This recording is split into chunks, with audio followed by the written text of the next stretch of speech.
Good morning, friends. Welcome to another Word of God OBEJournal 2018, number 7.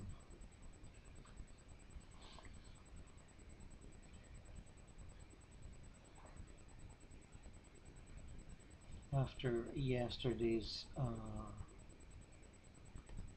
meeting in the mid-astral and going backwards in time, physical plane time, and then, moving up to the astral that corresponds to a physical plane time, I'd like to try more of the same today. And if we move into areas that you feel are a little beyond your abilities, whatever you perceive your abilities to be, then just come along for the ride and let me break down those barriers, stretch those boundaries.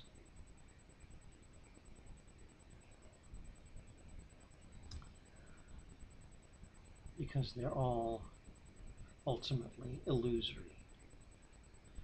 And I can say that with a fair bit of confidence, as when I started out with conscious projections, I was learning from others and other methods, other systems, other conceptions, and they came with their own assumptions of what one could and could not do when one was starting out.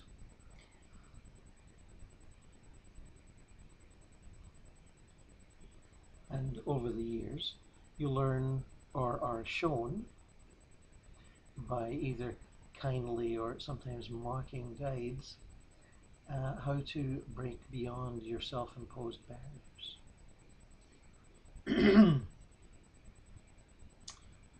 I discussed some of this in my second book, More Adventures in Eternity, and could refer you to that. The Gord of many years back, who felt he had certain limitations and needed to be helped in certain ways by guides.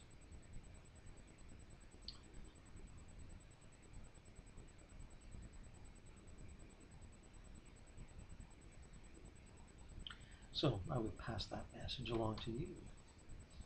You are capable of much more than you suspect you are.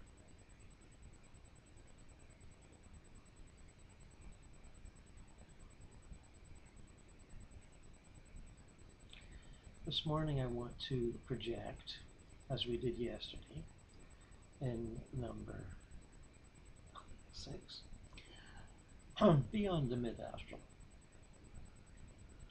Nothing wrong with the mid-astral, but there are areas beyond it in terms of categorization or definition.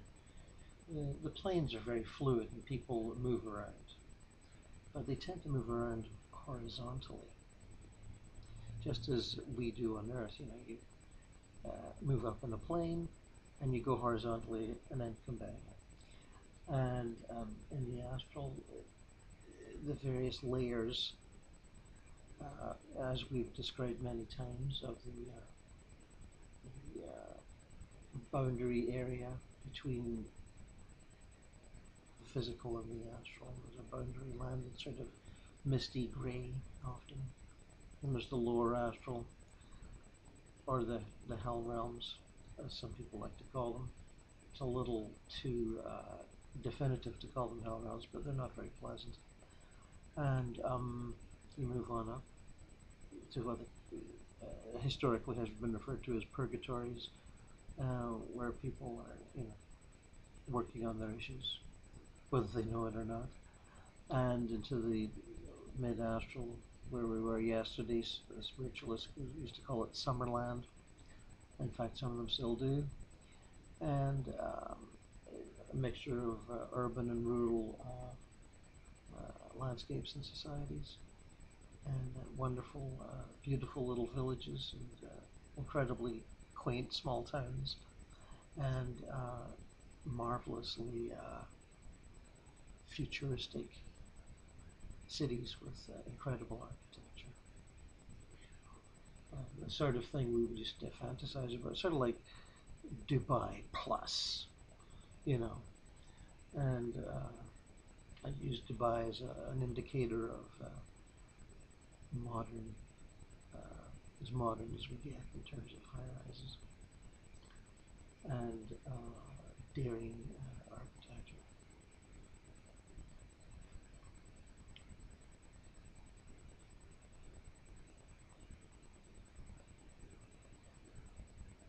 So join me as we project a part of ourselves,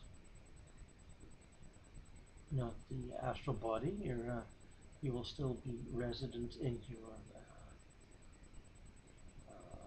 place of comfort, whether chair or couch or bed, and you will still be conscious.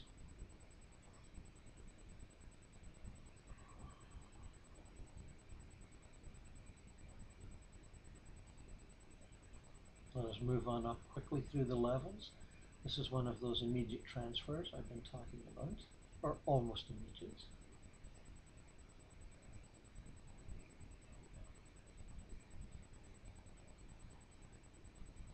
The upper astral being so, I don't know, we'll say refined, a place of high vibration, the matter, whether it be structure, a human structure, or a natural formation of rock, soil, hill, river, forest, are very refined. Almost, as you might joke, refined out of existence. As you move through the levels and raise your vibration, whether it is a projector right now or a permanent, so-called permanent resident, one who has died, quote unquote, things become finer, more translucent, almost as if everything was made of a, oh, I don't know, a sort of a clear plastic, well, not plastic, but as opposed to a dense form that you can't see through.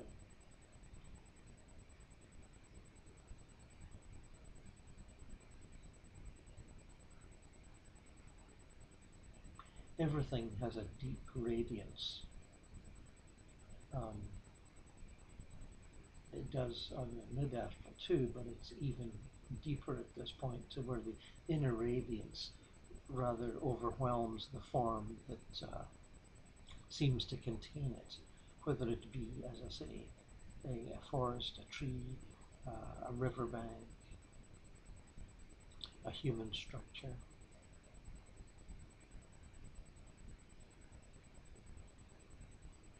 People, humans, retain their humanoid form, but again, it's very, oh, I don't know, as I say, translucent, not sort of misty, but vague, I guess. And there are forms floating about as opposed to walking. There's lots of walking on the mid-astral, though there is flying too. But you'll see people, they'll look very insubstantial. They'll barely be there. And you will think, oh, it's barely a cloud, it's barely a figment of my imagination. And it may look like a figment of your imagination. And you may recall other lucid dreams or out-of-body projections that had such features. And you would wonder at the time, and maybe now, what was going on.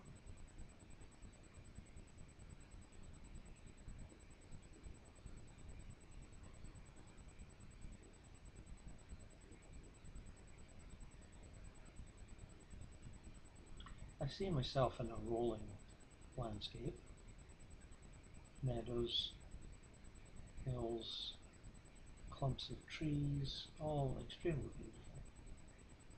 I'm using very ordinary words to describe something quite marvelously wonderful. Just to give a basic idea. Now, I'm not saying there aren't communities in the upper astral. I believe they are. They're something like retreats, monasteries, if you like. Not to put too much of a religious spin on it, but there are monasteries there. And as I say, what you might call temples, meditation retreats, all that sort of a thing, of various cultural persuasions, shall we say.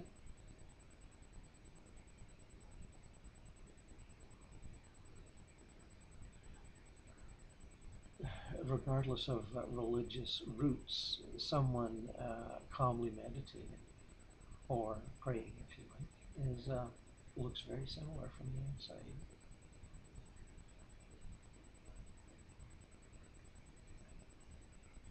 These are souls who have been passed over quite some time and have reconciled their various inner, shall we say, conflicts, doubts, unrealized ambitions, and are ready, or close to being ready, to give up the character they were born with.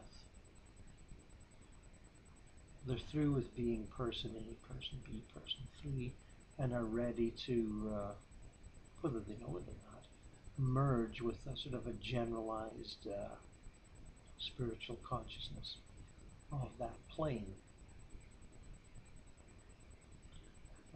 Sort of a giving up of individuality, or at least a partial giving up of individuality. That kind of giving up that involves not valuing, not prizing individuality so much as one did in earlier stages. One realizes that one has learnt all one can, or most of that, from that character's makeup. When I say character, I mean me, me, Gordon, you, as who you are. And you sense that each personality, character, embodiment has a certain potential. And you realize some of that here on Earth, and when you transit into spirit at the end of the so-called end of your life, which is really only the halfway mark, you explore further and realize more of your inner potential, perhaps a lot of which you didn't realize here on Earth. Well, the beings on this level have reached that general stage.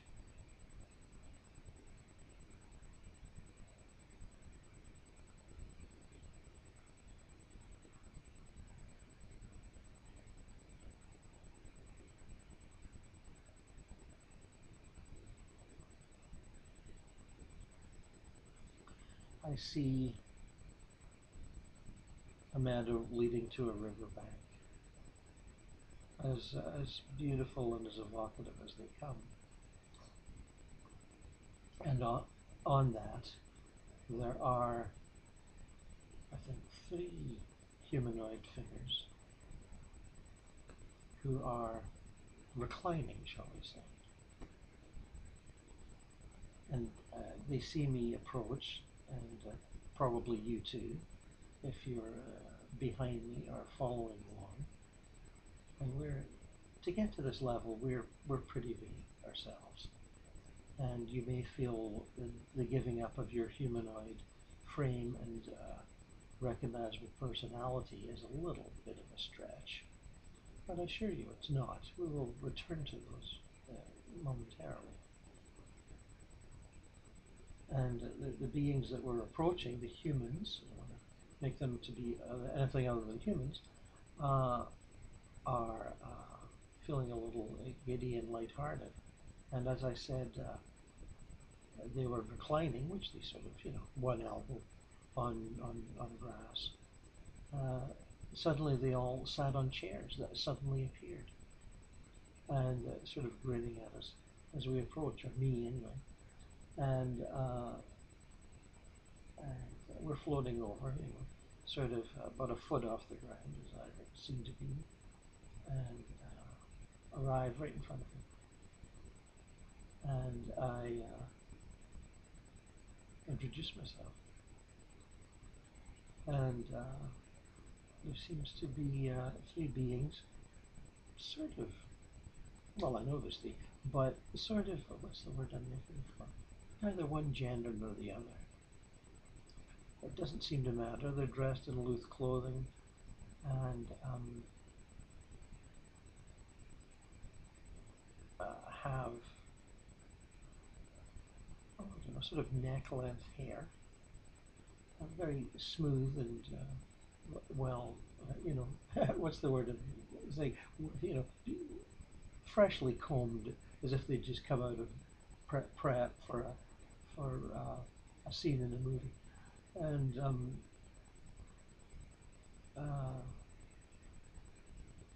as I say, sort of very non-gender specific. And I greet them. I smile and I nod, and they smile and nod back, and I start to laugh. And one of them then says to me, "You're doing well to get all the way up here." And I said, "Yes, that was my intention. I've been here before, and I wanted to show others how to get here. Overcome their insecurities and perhaps ignorance of these levels." And I said, "Perhaps you'd care to speak about, your life here, your existence here." And the one that's been speaking to me seems to be the little spokesfigure for the group. And he responds to that thought, says, "Yes, I am. And we decided before you got here I'd do the chanting." And we are almost merged as three beings. We haven't completely lost our individuality, but we think so alike on so many matters that we might as well be one person. I say, "Oh yes." And is that an aspect of life on this level? And he says, "Yes, it is." And when I say he's got a fairly high, almost you might say fluty voice. And again, that's sort of not gender specific. So if you wanted to be definitive, you'd say, well, effeminate perhaps, or, a sort of a casting down type opinion. But as I say, gender seems to be almost insignificant here. And, the attributes of the genders are just as insignificant. So, again, I asked about the quality of life, and he sort of chuckles. He said, "Well, it's of the highest quality, my friend, of the absolute highest quality. But then again, we don't have many needs or demands. We have lived in the beautiful astral areas where everything is an aspect of the conception of paradise, where everything is just beautiful, wonderful, supportive, gorgeously designed, and people are happy and pleasant and communicative and without any of the personality issues that you might think would be still surviving. There are none.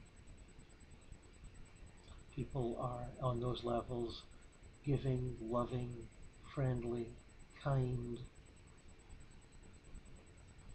all those qualities. And when you move beyond that, you take that with you as a given, as an accomplishment. But it's less an expression of who you are as an individual, but more the generalized atmosphere in which you move. You feel yourself as um, merely another aspect of the manifestation of consciousness here. Now, I'm getting to the edge of this. This person still talking. I'm getting to the edge of what I can express uh, with the words that you would recognize.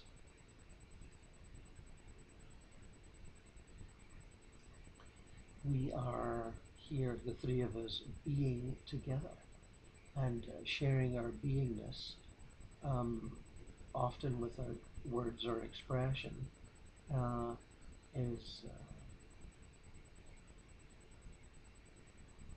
a marvelous experience. This giving up of the personal point of view, the sense of having an opinion that is worthy to be shared. It all seems so bland or unimportant. Just sharing the consciousness of this level and the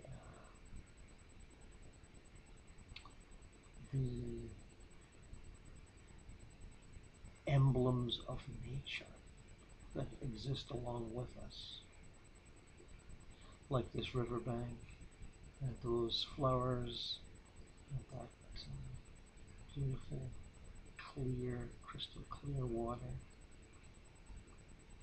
those trees over there. We are one with them, or at least we feel we are one with them. We have no regrets. We've spent great amounts of quote-unquote time with our family members and friends, and we feel that that has been, how shall we say, taken care of, and we are ready to move on to whatever awaits us. And I asked him what he thought, what awaited him, and he said, as far as I can tell, and I could be way off base, it's light. It's an intense light, an intense, but yet sheltering, loving blanket of light. And I use the word blanket with its implications of warmth, coziness, and protection. Although at this level, there's nothing to be protected from. All those old concepts, all those dualistic concepts of safety and protection and comfort, they all have melted away at this point. There is neither comfort nor discomfort. There is neither danger nor safety. There is neither the unknown or the protection from the unknown.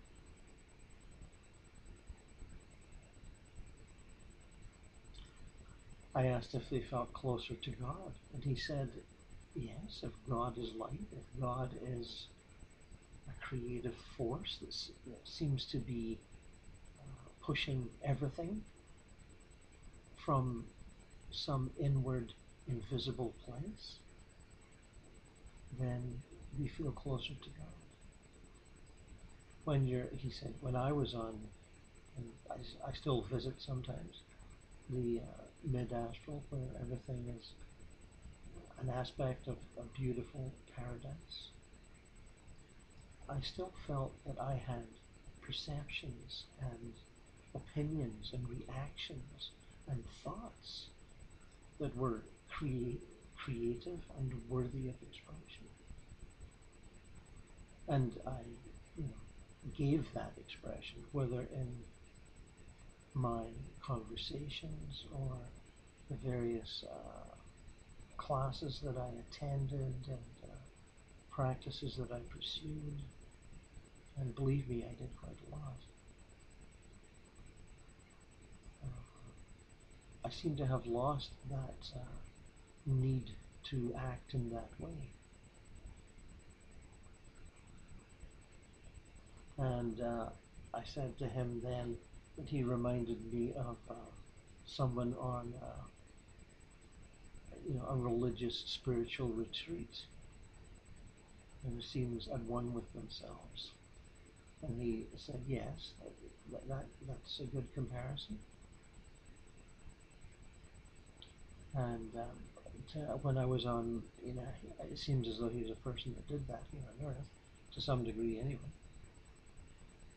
When I was in retreat on Earth, there was always this, placid sort of acceptance of where I was and what I was appearing to be doing. There was still a tickle of an urge to return to normal life, and which of course one would always do. And I have the feeling he might be a Buddhist, I'm not sure. Anyway, not that that matters. But he says, I've lost that urge to return to anything more average or normal or conventional. I'm ready to move on. To what? I'm not sure. And I said, all three of you? And they all nod. And he said, it's a stage we've heard others talk about in quote unquote times gone by, although as you know, there is no real time here in spirit.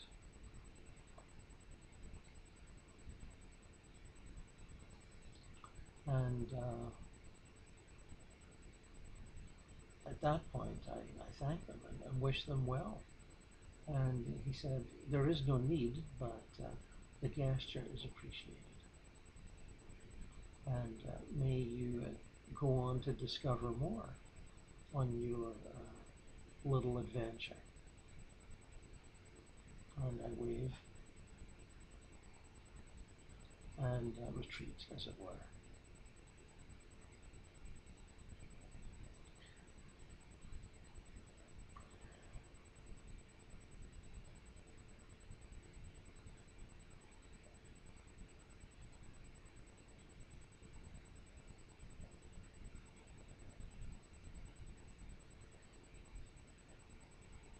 Allow all that to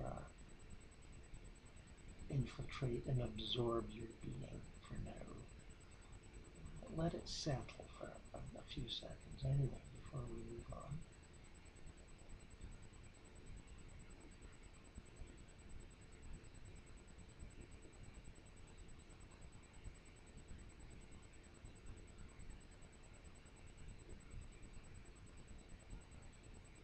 In this level, and there are many levels, as you know, I'm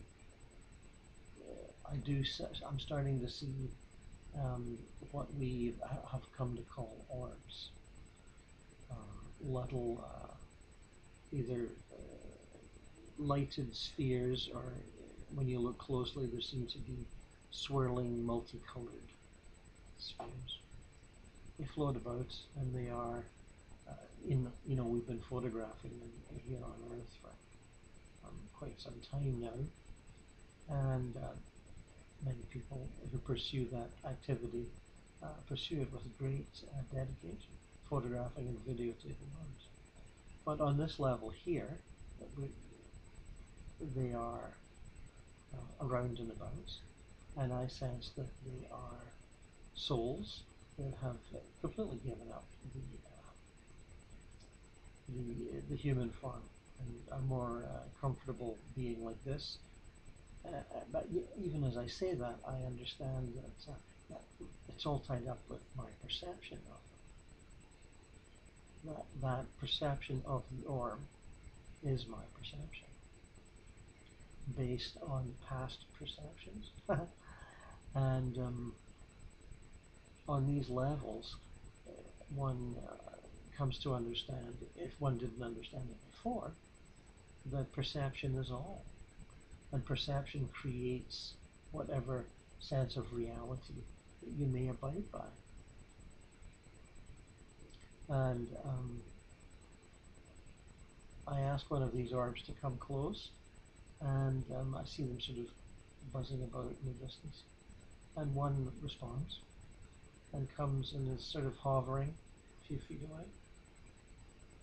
And it's like a small lighted sphere, about I would not even the size of a beach ball, smaller than that, bigger than a tennis ball, maybe the size of a basketball, and glowing, and a soft white glowing, and I thank it for coming over and being willing to, shall we say, rest for a while in our sphere, in our area, and I get a feeling of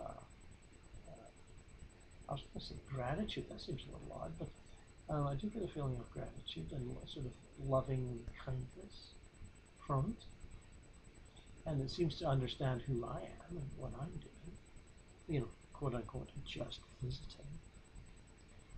And I said, I project the thought, is it okay if I ask some questions? And they said, well, of course. The thought comes back. And I asked, what stage of incarnational activity are you on?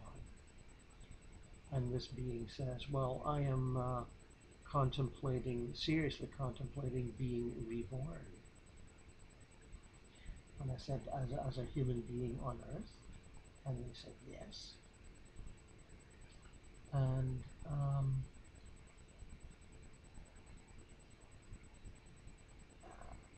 I said, have you been, sort of considering and deliberating and forming plans for some time now? And the answer is yes. And I said, is that process something that you, shall I say, enjoy? And he said, well, I shouldn't say he, it's not he. The answer seems to be, well, yes, it's something I'm ready for, something I have desired, and feel that is the next thing to be doing after my time here in spirit. And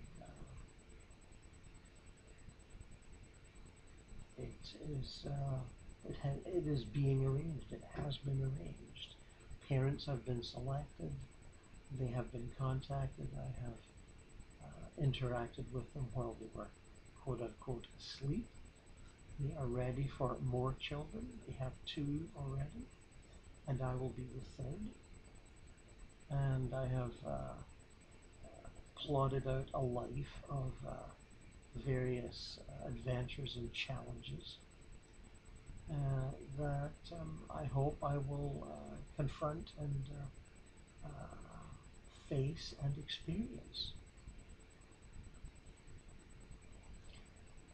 And I ask, are these experiences and challenges based on past lives where you may have, avoided such challenges or quote unquote failed in such challenges, and are wishing to confront them again? And he's saying, no, sorry, not he.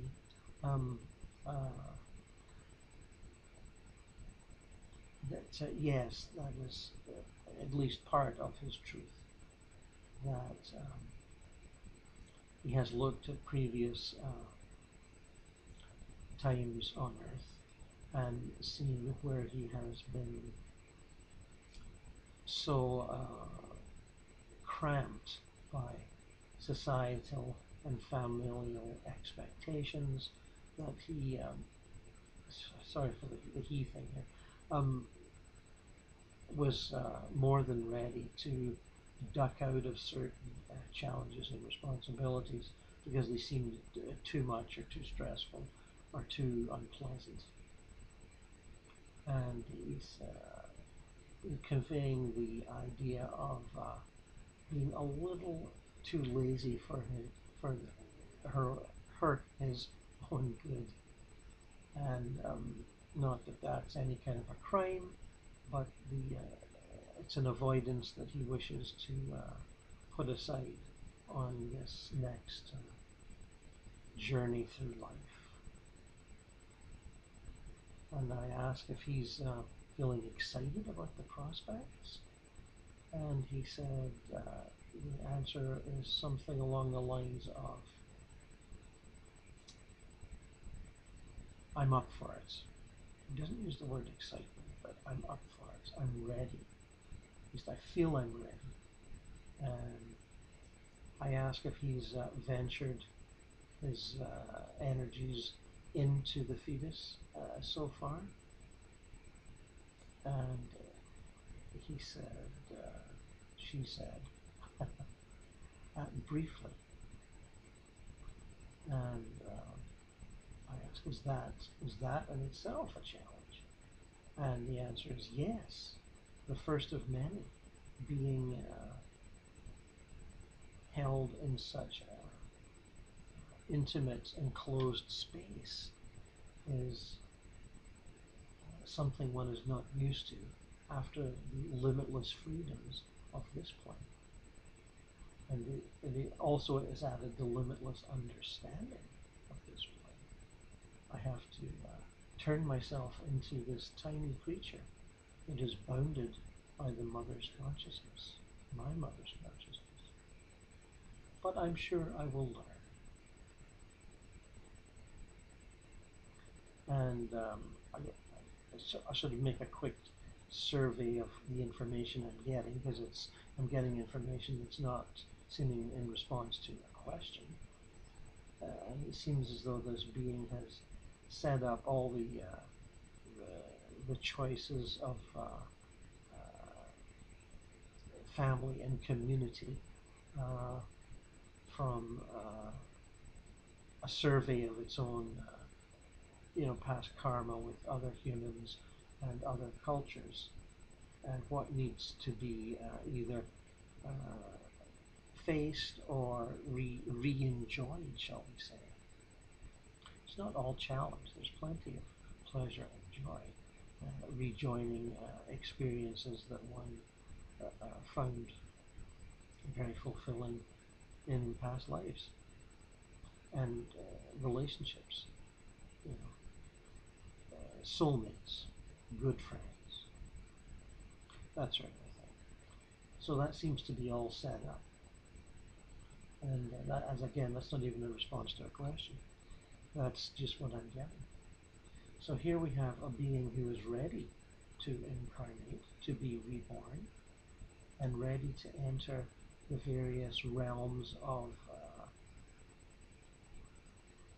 demands, expectations, duties, commitments that entail being a human in a family and in a community.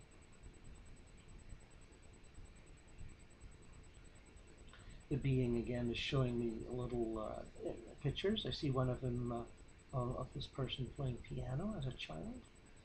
I see another of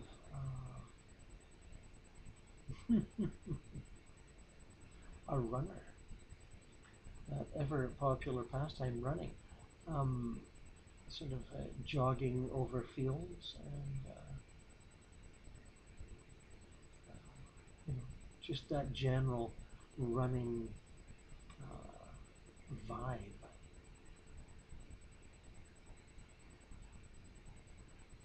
What else do I see? There is an ambition, which will probably be realized, of being some kind of a pilot. I see that in a plane that I'm not seeing completely clearly, but very advanced compared to what we have now, and very fast. well, not that they're slow now, but faster than we have now. More sleek, more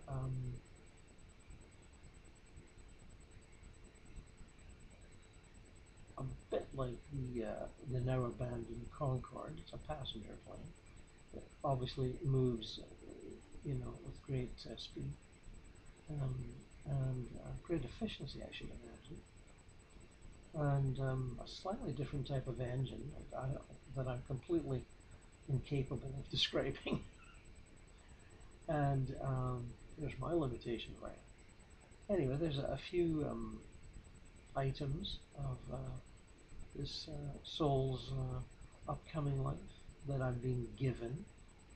I'm not probing, I'm just being given, although the difference between probing and being given is very slight here. The merging of mental energies is very, very you know, difficult to describe. And this orb senses my gratefulness and moves off. Now, I'm not saying it's going to enter a womb as an orb, but on this level, that is my perception of its being.